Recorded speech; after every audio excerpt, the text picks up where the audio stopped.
وای پالا تویی مرحبا شعب امراتی حوال دلال تو بخیر هاتی از خلق کردستان آگری پانوسمه آگری پانیس نافته چه؟ ناو من پالا ایلهان پالا ایلهان باشه والا چند درجه هستیم برام؟ که من نپیوه از تخمین 35 سانتینا زیده تر درش که هر آلی کی یعنی هر آلی 7 سانتین هیا ایکا تجبر چه وها کر یعنی جکی داره که دل داد سنبله باب خواب کلمه داته دو دولت می کردستان دا او خلقی که من بری در واسپین دا دید دو جماعت کردا دا دو کردستان دا گلک مروی بسنبیلی هبون یعنی سنبیل ناو کردستان دا د خلق کردا هبو سنبیل ناو سنبیل شرف میرانه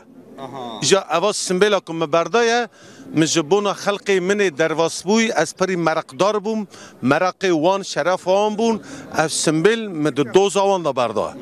اگر هات آشتی پیک هات کرد گهیشت ماوی خواه تسمیل خواه ببری استغفر الله اوات یانش گفتم دا آداندنه تا او خبردانی تکرار نکرد تا او خبردان به کیماسی گفت لوی کردانی سنبل شرفه سنبل شرفه میرانه یعنی از تلک سنبل اخوه نه کردستان دیدم نه کسی دیدم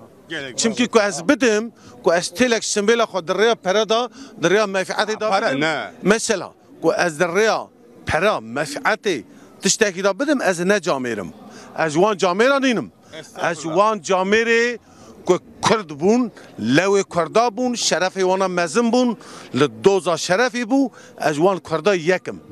حیاتا مزیانا همو اوه تام انسانم تام کردم لو کردام از شلاو ریز خواه به دل و جان جو کردا را یک بی یک چار هیلی کردستان را دشینم گلگ باشه شر چعوار هاتی